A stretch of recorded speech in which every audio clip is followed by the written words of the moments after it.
Hi guys, it's Kay. So today we are transforming Halloween's most traditional candy into a special treat. We are making candy corn cookies. Let's go ahead and get started.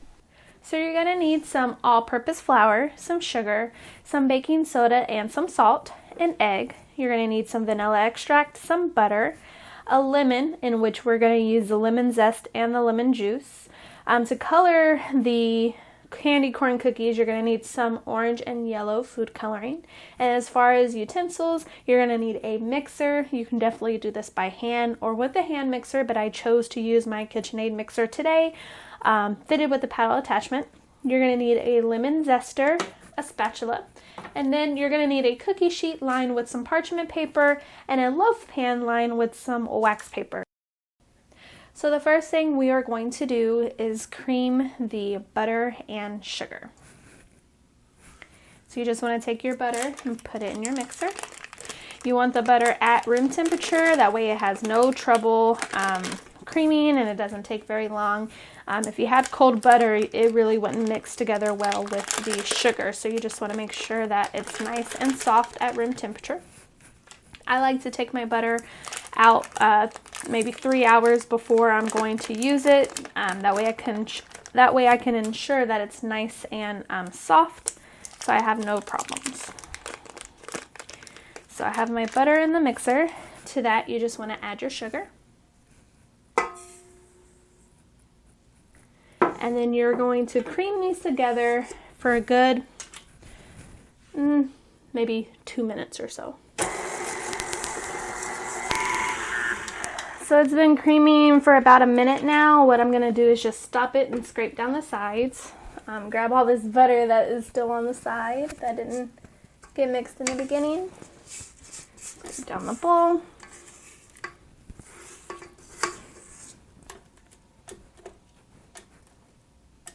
And then I'm going to put it back on the mixer to cream for another minute or so.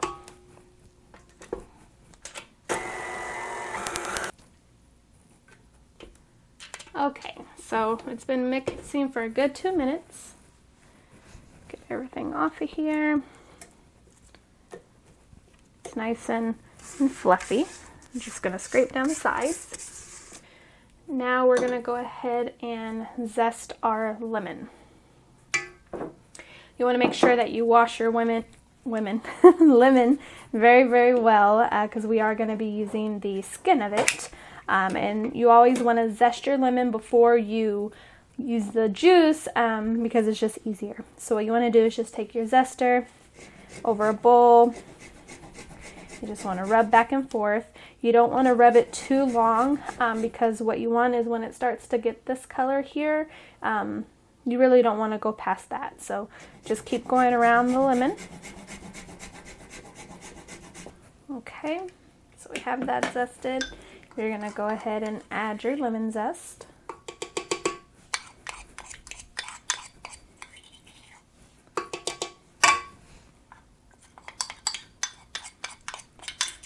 Of course, you don't have to use a lemon. You can also use an orange. That would be pretty good. Or if you wanted to not have a citrus flavor, you could always just use more vanilla extract. So now we're going to get the lemon juice. For that, you just want to cut the lemon that you zested in half and squeeze the lemon juice in your container to measure it. And then you want to go ahead and pour your lemon juice in the mixer as well, being careful that you don't get any of the seeds in it.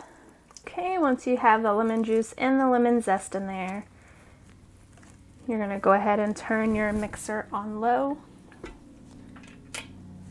Or either cream these two together. While that's going, you want to go ahead and crack your egg and put it in there while it's going as well.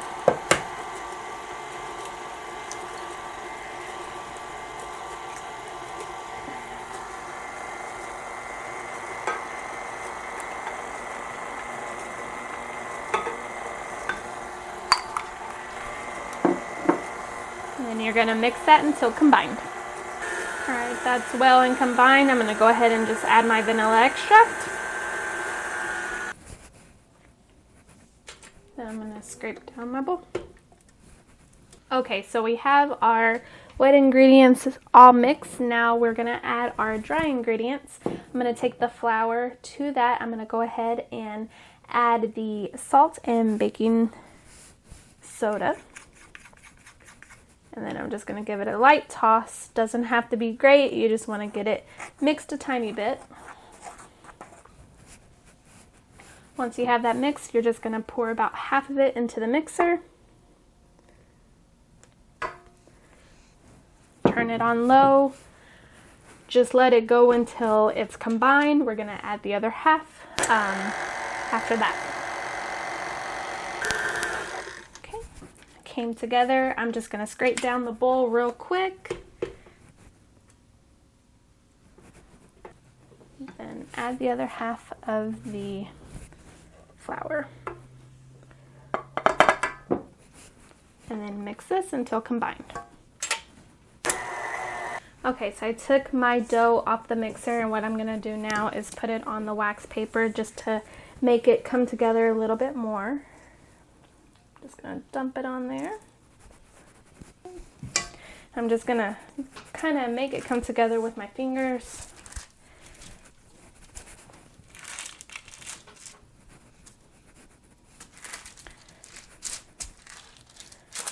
This is really soft, so of course we are going to have to refrigerate this in order to use it, but it is a very nice and soft dough.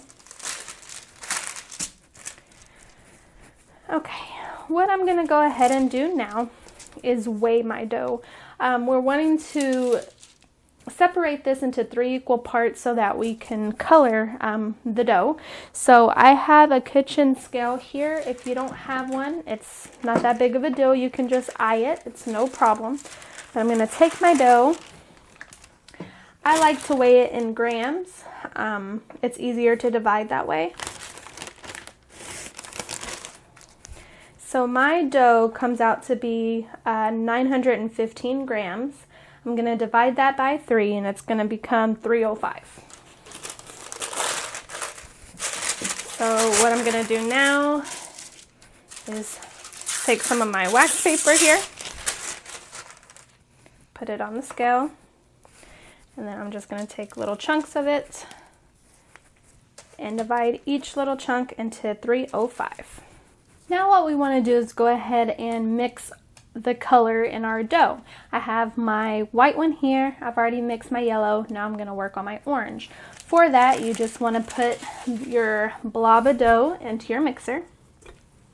You are going to squirt some of your food coloring. I can get it open in there. I like to be generous with mine.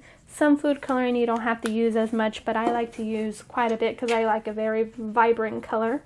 But I squirted it in there, and now I'm just going to do is mix it.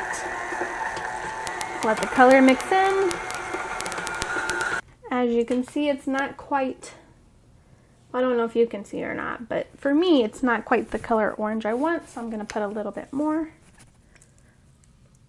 And then, you know, with coloring, I would say start off with less than you think you need, because once you color it too much, you can't really take it back. So start slow.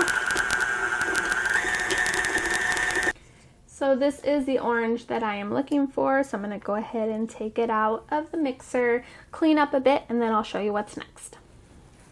So now we're going to go ahead and prepare the cookie dough to put in the refrigerator overnight so that tomorrow in the morning we can bake it. So in order to get the cookie dough to stick to each other, we're going to kind of create a layering thing. The first layer that we're going to put into the pan is going to be our white.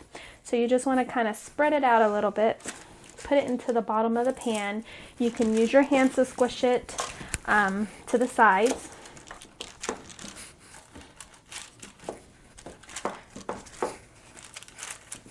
And then you can take a piece of wax paper to kind of even it out a bit.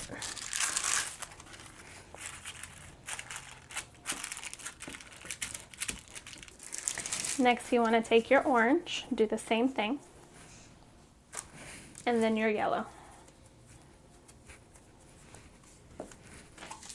So this is what my dough ends up looking like. I'm going to put this in the refrigerator for the minimal amount of 4 hours, preferably overnight. Then once we have it nice and chilled, I'll come back and show you how to cut them and how to bake them. So I took the cookie dough out of the refrigerator. It was in there overnight.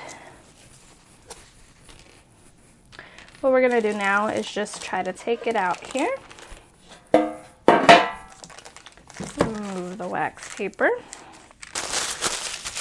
And now what we're going to do is go ahead and clean up the sides. While you're doing this, you want to go ahead and go preheat your oven real quick to 375 degrees. I'm just going to cut off the edges. You want to use a sharp knife for this, just so that you can get a pretty clean cut. Don't discard this because you can cook it for yourself and eat it. But what we want to do now is cut about 1/4 inch slices.